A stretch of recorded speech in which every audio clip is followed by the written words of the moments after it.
Hello everyone, welcome to Commerce classes, and today we'll be understanding interest on drawings. Like पिछले video में हमने सीखा that drawings partners की दो तरह की हैं. There are two type of drawings. One is drawing out of profit. मतलब आप ये सोच के चलते हो कि मुझे that means पार्टनर को फर्म से प्रॉफिट्स मिलने हैं in various forms. सो उसकी एंटिसिपेशन में पार्टनर ड्राइंग्स करते हैं.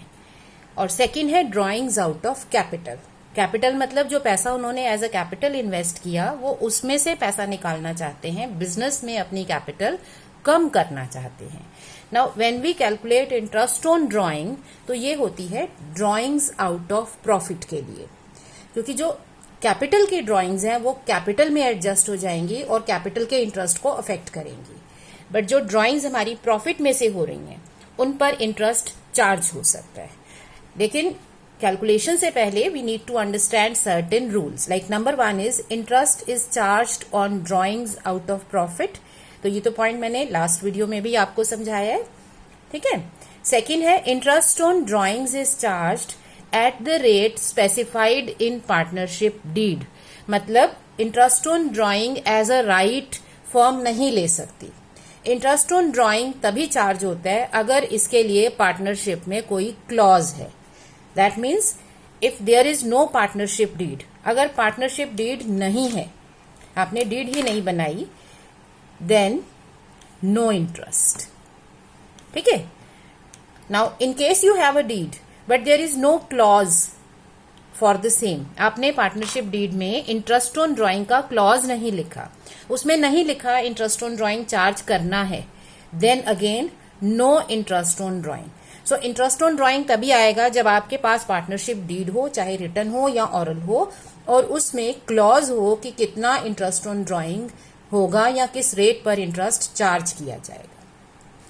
Thirdly, interest on drawing partner से लिया जाता है, क्योंकि इंटरेस्ट उसको देना पड़ता है जिसने पैसा निकाला है, जिसको पैसा यूज करने को मिला है.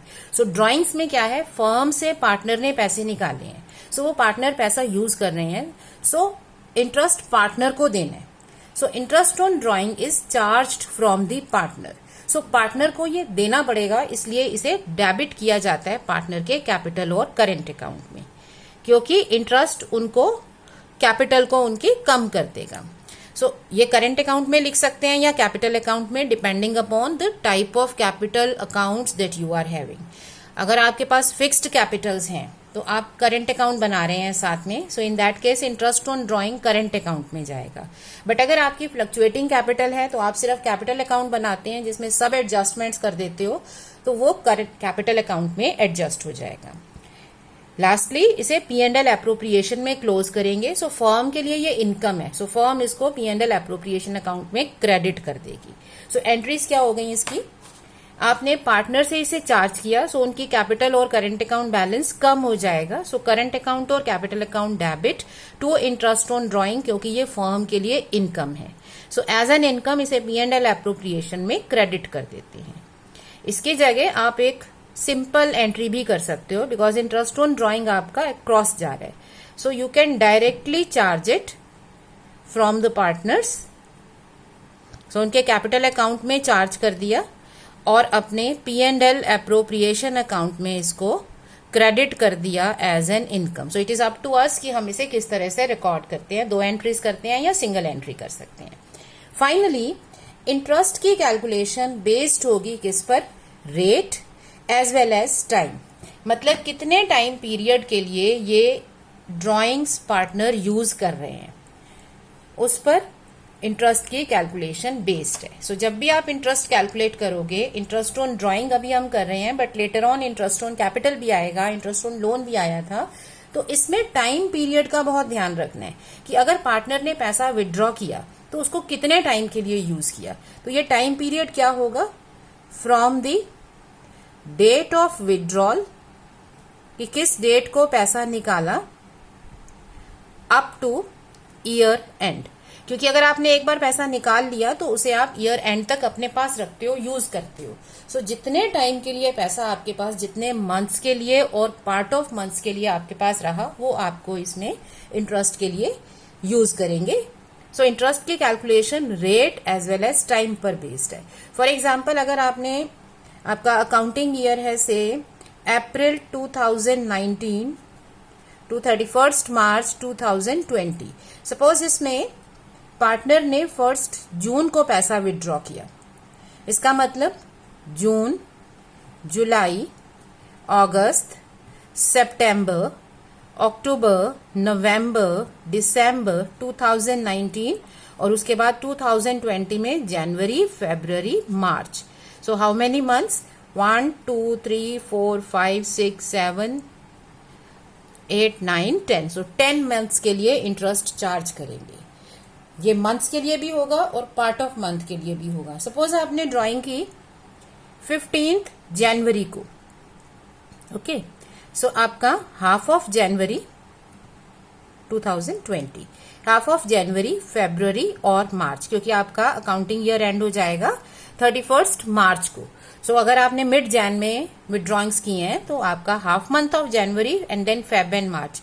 सो 2.5 मंथ के लिए इंटरेस्ट कैलकुलेट किया जाएगा. सो हमें इंटरेस्ट की कैलकुलेशन के टाइम पीरियड का भी ध्यान रखना है और रेट का भी ध्यान रखना है. सेकेंडली, ये सिर्फ ड्राइंग्स आउट ऑफ प्रॉफिट पर चार्ज होता है, कैपिटल ड्राइंग्स पे नहीं होता. थर्डली, जब भी आपने इंटरेस्ट चार्ज करना है you need to look at partnership deed. अगर डीड में कहा है तो इंटरेस्ट चार्ज होगा. अब इसमें जब आप कैलकुलेशंस कर रहे हो और टाइम पीरियड का ध्यान रख रहे हो तो हमारे रेट में एक पर्टिकुलर पॉइंट आता है जो हमें टाइम पीरियड यूज करने के लिए कहता है. लाइक जब आप बैंक में पैसा जमा कराते हो या आप किसी से लोन लेते हो तो आप कहते हो इसका इंटरेस्ट रेट इतना है, 10% है, 5% है, 8% है. तो उसमें कौन सा उसके साथ सफिक्स, उसके पीछे क्या लिखा होता है जो हमें ये बताता है कि ये रेट पूरे ईयर का है. कैन यू थिंक ऑफ कि रेट ऑफ इंटरेस्ट के पीछे एक टर्म लिखी होती है. जब भी आपने इंटरेस्ट के क्वेश्चन किए होंगे वो टर्म होती है पर एनम. पर एनम का मतलब होता है पूरे ईयर का इंटरेस्ट. सो जब हम इंटरेस्ट की कैलकुलेशन करेंगे और हमें कहा जा रहा है कि हमें मंथ्स का ध्यान रखना है तो हमें ये पर एनम टर्म जरूर देखनी है. अगर हमारे क्लॉज में, पार्टनरशिप डीड में पर एनम कहा है तो टाइम का ध्यान रखेंगे. बट अगर वो पर एनम नहीं कह रहा तो हमें फिर टाइम का ध्यान नहीं रखना. In that case time is not considered. So क्या लिखेंगे कि interest on drawing is based on rate as well as on time if it is rate per annum. अगर ये रेट पर एनम है तो टाइम का ध्यान रखेंगे क्योंकि ये क्लियरली कह रहा है कि ये रेट पूरे ईयर का है. सो अगर ये रेट पूरे ईयर का है तो तुम्हें नंबर ऑफ मंथ्स का ध्यान रखना है. बट अगर वो रेट नहीं कह रहा पूरे ईयर का है, if it says that it is simple 10%, तो अब वो टाइम की बात ही नहीं कर रहे. सो अगर टाइम की बात नहीं की है तो हम भी टाइम को भूल जाएंगे. इन दैट केस हमें ये टाइम कंसिडर नहीं करना. सो याद रखो, अगर रेट पर एनम है then we consider time. If it is a flat rate without per annum, flat rate का मतलब है इसमें पर एनम टर्म नहीं आई, then we also do not consider time. फिर हमें टाइम नहीं देखना, हम सीधे इंटरेस्ट कैलकुलेट करेंगे. ओके, तो ये कुछ पॉइंट्स है जिनको आपको ध्यान रखना है. अब इसको किस तरह से हम याद रख सकते हैं कैलकुलेशन के लिए? We can try to understand calculation through the cases. कि अगर ये सिचुएशन है तो ऐसे इंटरेस्ट कैलकुलेट करेंगे, ये सिचुएशन है तो इस तरह से इंटरेस्ट कैलकुलेट करेंगे. सो जब हमें इंटरेस्ट को कैलकुलेट करना है उस टाइम अपनी अंडरस्टैंडिंग के लिए हमें क्या देखना होगा? सबसे पहली चीज देखनी होगी कि जो रेट ऑफ इंटरेस्ट है वो क्या दिया हुआ है as per clause. Okay, interest on drawings out of profit. Okay, और क्लॉज के अकॉर्डिंगली लेना है. सो अब हमें सबसे पहली चीज चेक करनी है, is it a flat rate और it is a rate per annum. हमें रेट कैसे दे रखा है? इंटरेस्ट ऑन ड्राइंग 10% दे रखी है या 10% पर एनम दे रखा है. अगर हमारा इंटरेस्ट फ्लैट रेट है that means without per annum, तो हमें टाइम को कंसिडर नहीं करना. सो हमारा क्वेश्चन बहुत इजी हो जाता है. क्या करते हैं? Interest on drawing equal to हो जाएगा total drawings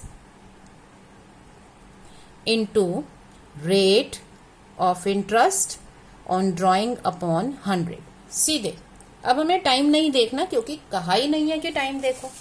for example, suppose A, B and C are partners in a firm. Okay, partnership deed provides for interest on drawing at the rate of 10%. Drawings are A 10,000, B 8,000, C 5,000। सो अब हमारे पास rate कैसा दे रखा है, flat rate दे रखा है, तो अब हमें टाइम नहीं सोचना, फिर हमें नहीं देखना कि किस डेट की ड्राइंग्स हैं। दी भी होगी डेट तो हमें कंसिडर नहीं करनी क्योंकि हमारा रेट फ्लैट रेट है। सो इंटरेस्ट ऑन ड्राइंग कैसे आ जाएगा, ए के लिए क्या होगा 10,000 इंटू 10%, 1,000 रुपीज। बी के लिए हो जाएगा उसकी ड्राइंग्स 10%, सी के इंटरेस्ट आ जाएगा हिज ड्राइंग्स इंटू 10%। ठीक है, सो हम इंटरेस्ट इसमें डायरेक्टली कैलकुलेट कर सकते हैं विदाउट एनी कॉम्प्लेक्सिटीज। कुछ नहीं सोचना, सीधे रेट अप्लाई कर दो क्योंकि टाइम कहा ही नहीं है। सो इसमें डेट कंसिडर नहीं करते।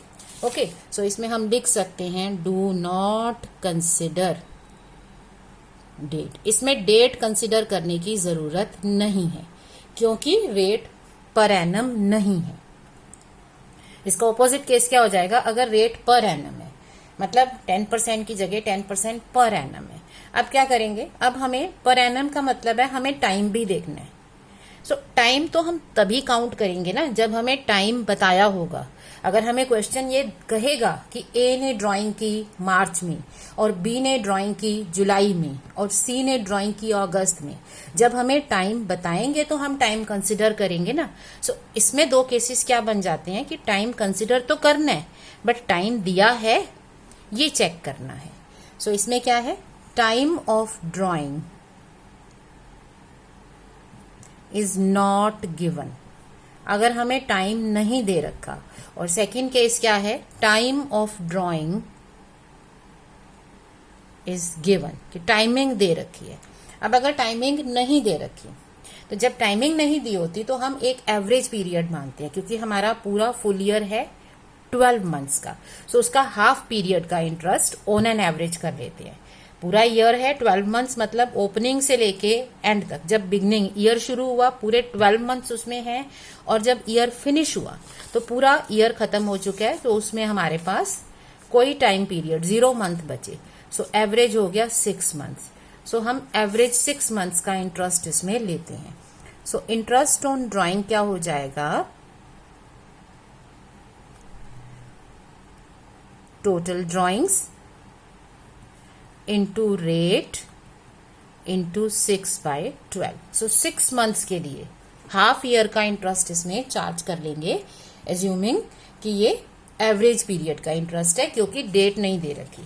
सो सेम क्वेश्चन, अगर इसमें हमें ये ड्राइंग्स दे रखी हैं but rate of interest on drawing is 10% per annum. अब हमें टाइम नहीं दे रखा, किसी का टाइम नहीं दे रखा। ठीक है, सो इसमें क्या होगा, इंटरेस्ट आ जाएगा 10,000 इंटू 10% इंटू 6/12, 500। बी का इंटरेस्ट आ जाएगा 8,000 इंटू 10% इंटू 6/12। एवरेज 6 मंथ्स का हम इंटरेस्ट सॉल्व करेंगे अगर डेट नहीं दे रखी है।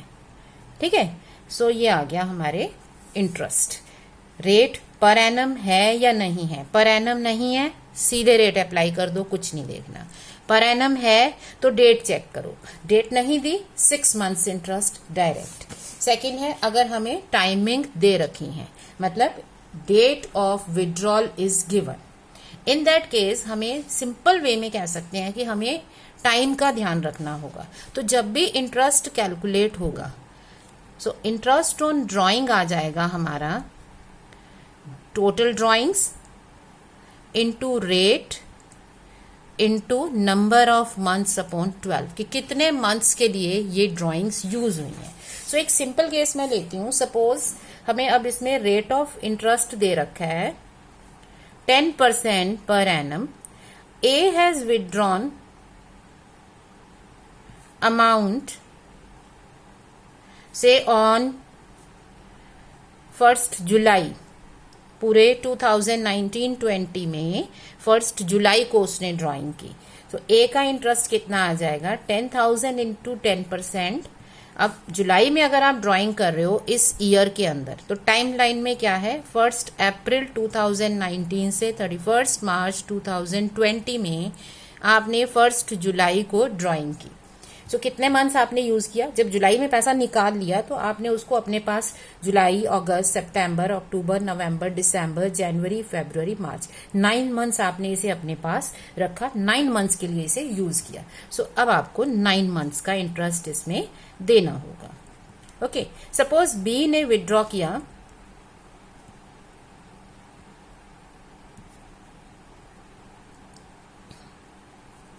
1 अक्टूबर, तो उसने 1 अक्टूबर, नवंबर, दिसंबर, जनवरी, फरवरी, मार्च, सो उसने 6 मंथ्स के लिए यूज किया। सो जितने मंथ्स के लिए आपने यूज किया उतने मंथ्स का आप इंटरेस्ट इसमें चार्ज कर देंगे। अब सी है, सपोज सी ने लेट अस से 15 जनवरी को ड्राइंग की। सी हैज विथड्रॉन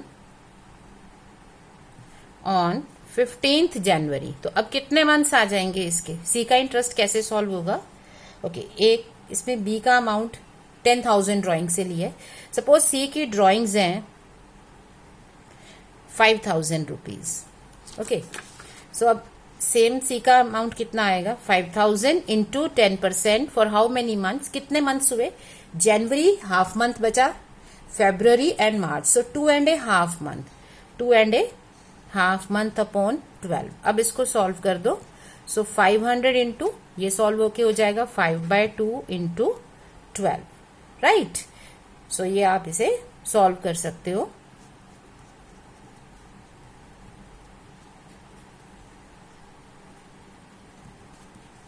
₹104। सो जब इंटरेस्ट में हमें मंथ्स दे रखे हैं, टाइमिंग ऑफ ड्राइंग दे रखी है, तो हमें टाइम को यूज करना है। बट हमारे क्वेश्चंस इतने सिंपल नहीं होते हैं कि हमने एक अमाउंट लिया और उसको सॉल्व कर दिया। जब टाइमिंग दे रखी है उस केस में हमारा क्वेश्चन थोड़ा सा कॉम्प्लेक्स हो सकता है। क्यों? क्योंकि ड्राइंग ऐसा नहीं है कि पर्सन पूरे ईयर में एक ही बार कर रहा है, हो सकता है उसने पूरे ईयर में 2-3 बार ड्राइंग की है, राइट। सो अब हमें सबका इंटरेस्ट कैलकुलेट करना होगा। सो उसको कैलकुलेट करने के लिए डिफरेंट मेथड्स यूज होते हैं, क्योंकि अगर आप इस तरह से कैलकुलेट करेंगे और सपोज करो ड्राइंग्स इस पर्सन ने पूरे ईयर में 6 टाइम्स की हैं, तो अब ये कैलकुलेशन आपको 6 टाइम्स करनी पड़ेगी। So that makes it a very complex calculation, और ये थोड़ी लंबी हो जाती है, ठीक है। सो जब हमें इंटरेस्ट कैलकुलेट करना है और हमें टाइमिंग दे रखी है, तो हमारे क्वेश्चन में हो सकता है ड्राइंग्स एक से ज्यादा बार की जा रही हैं। सो उस तरह के क्वेश्चंस को सिंप्लीफाई करने के लिए या इंटरेस्ट की कैलकुलेशन समझने के लिए हमारे पास मेथड्स हैं। सो यहाँ पे हमें मेथड्स अप्लाई करने होंगे। वो किस पे बेस्ड होंगे कि ड्राइंग्स आप कितनी बार करते हो। अगर पर्सन की इर्रेगुलर ड्राइंग्स हैं, इर्रेगुलर का मतलब क्या है कि कभी भी ड्रॉ कर सकता है, कोई पैटर्न नहीं है। जनवरी में ड्रॉ किया, अप्रैल में ड्रॉ किया, उसके बाद मई में कर लिया, जून में कर लिया, फिर उसके बाद जुलाई, अगस्त, सितंबर में नहीं किया, फिर देन नवंबर में ड्रॉ कर लिया। ओके, सो कोई पैटर्न नहीं है और अमाउंट भी फिक्स नहीं है। सो उसकी drawings, the amount of drawing and the period of withdrawal is irregular. So अगर इस पर्सन ने डिफरेंट टाइम्स पे डिफरेंट अमाउंट्स निकाल रहे हैं, सो इन दैट केस हमारे पास 3 मेथड्स हैं। Number 1 is timeline method, number 2 is simple method.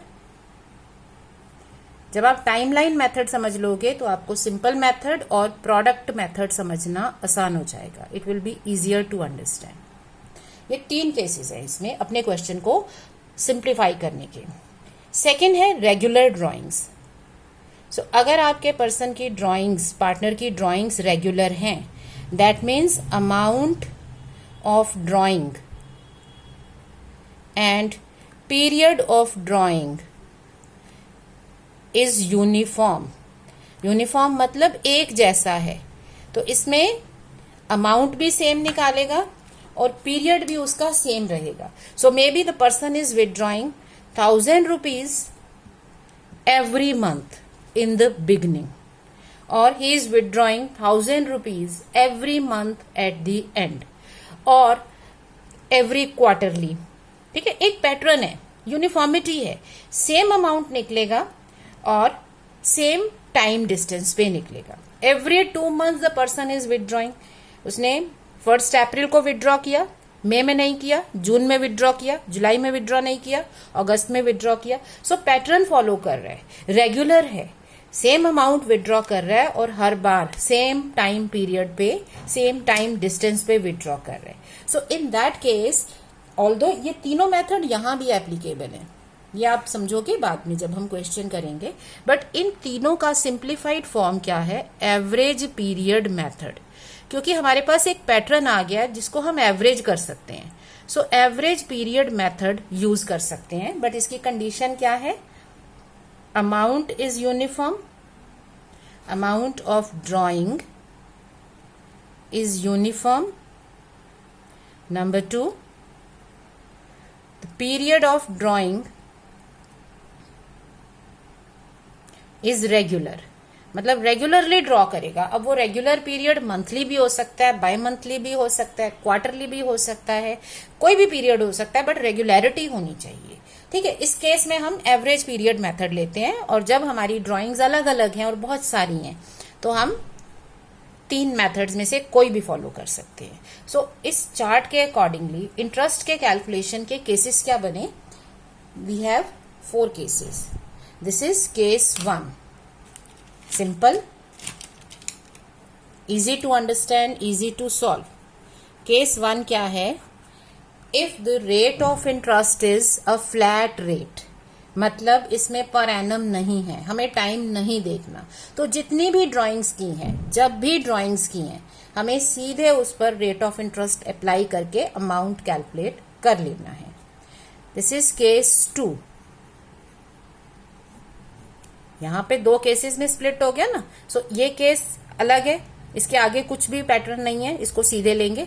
जब आपका रेट पर एनम है but the timing is not given, in that case सारी ड्राइंग्स को कलेक्ट कर लो और 6 मंथ्स का एवरेज बेसिस पे इंटरेस्ट चार्ज कर लो। अब ये नेक्स्ट क्या है? Timing is given.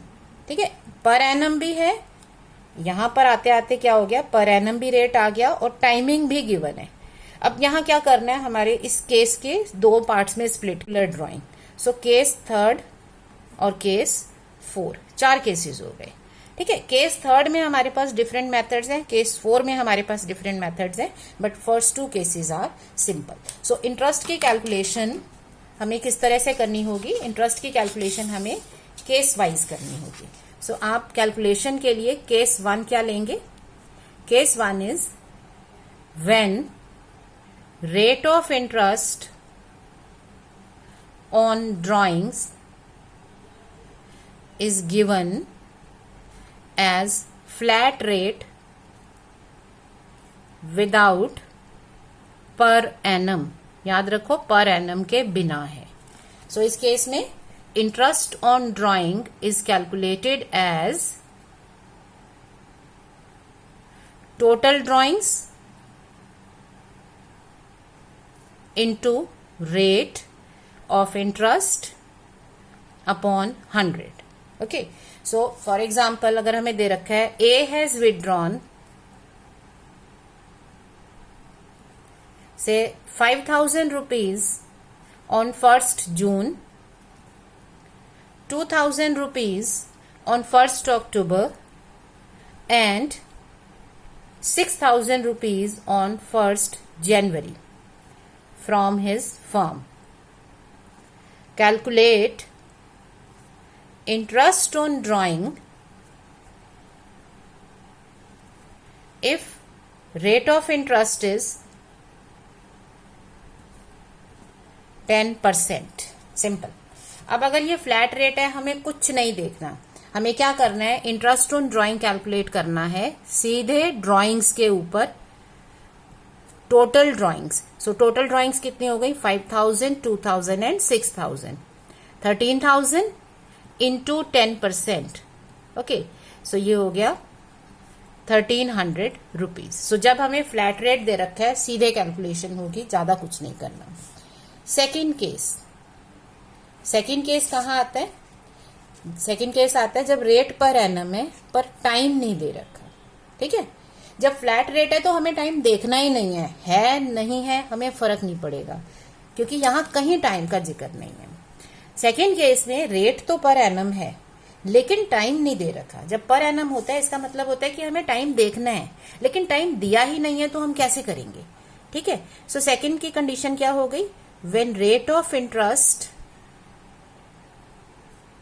On drawings is given as per annum. तो per annum rate of interest दे रखा है, but timings of the drawing are not given. दोनों चीजों में, दोनों केसेस में डिफरेंस समझ रहे हो। इसमें क्या है कि रेट खुद कह रहा है कि टाइम मत देखो, तो फिर टाइम दिया भी है तो हमें फर्क नहीं पड़ता, क्योंकि रेट कह रहा है कि ये बिना टाइम के है, विदाउट पर एनम है। यहां क्या है, रेट कह रहा है कि पर एनम, टाइम का ध्यान रखो, बट टाइम दे नहीं रखा। सो इसमें क्वेश्चन किस तरह से हो सकता है, ए हैज विथड्रॉन से ₹5,000, 2,000 एंड 6,000 ड्यूरिंग द ईयर। मतलब पूरे ईयर में उसने डिफरेंट टाइम्स पे ये अमाउंट्स विथड्रॉ किए। सो आपको कैलकुलेट कर रहे हैं interest on drawing eight the rate of 10% per annum. ठीक है, सो अब इंटरेस्ट ऑन ड्राइंग क्या आ जाएगा, total interest, total drawings, rate है पर एनम, ये पर एनम है, इसका मतलब टाइम चाहिए, पर टाइम दिया नहीं है तो क्या करेंगे, हम एवरेज टाइम लेंगे। सो पूरे ईयर का एवरेज होता है 6 मंथ्स, हाफ, सो 6/12। सो आप इसका 6/12 ले लोगे, so 650 rupees will be the interest on drawing. Okay, now case third is when rate of interest on drawings is given as per annum and timings of drawings are given, timing भी दे रखी है। ठीक है, और तीसरा case क्या है, इसके साथ तीसरी कंडीशन क्या है, third condition is that the amount of drawing is irregular. Okay, so जब ये तीनों कंडीशंस फुलफिल होंगी, फर्स्ट 2 कंडीशंस में तो केस 2 बन जाता है, लेकिन अगर साथ में ड्राइंग्स हमारी इररेगुलर हैं, ओके, इन दैट केस हमारे पास मेथड्स क्या हैं,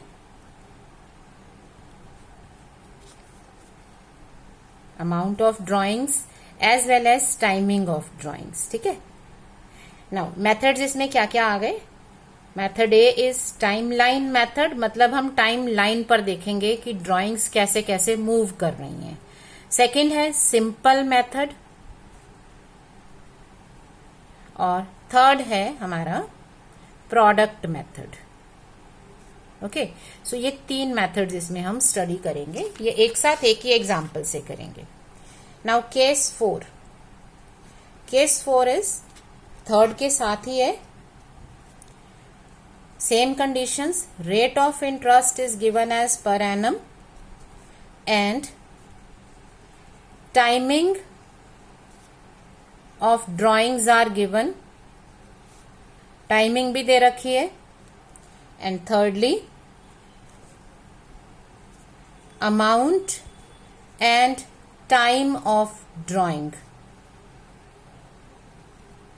इज यूनिफॉर्म और रेगुलर। मतलब हमारी ड्राइंग्स जो हैं वो यूनिफॉर्म हैं, मे बी हर बार आप 2000 विथड्रॉ कर रहे हो, और रेगुलर हैं। रेगुलर का मतलब सेम पैटर्न फॉलो करेंगी, मंथली हैं, क्वार्टरली हैं, हाफ ईयरली हैं, फर्स्ट 6 मंथ्स की हैं, ठीक है, किसी भी तरह से दे सकते हैं। सो एक पैटर्न है, रेगुलरिटी है और अमाउंट सेम है। अगर ये कंडीशंस ट्रू होती हैं then we use average period method. But ये याद रखो कि ये एवरेज पीरियड मेथड जो है ये इन्हीं का शॉर्टकट है। You can use this also, कोई प्रॉब्लम नहीं है, बट इसमें क्या है, ये लंबा हो जाता है calculation, that you will see with the example. So हम फॉलो करते हैं एवरेज पीरियड मेथड। सो ये 4 केसेस हैं, 2 केसेस में इजी कैलकुलेशन हो जाएगी direct, 3rd and 4th case में हमें मेथड्स यूज करनी होंगी। So next time we will be starting with the irregular drawing methods, these 3 methods. Okay, thank you.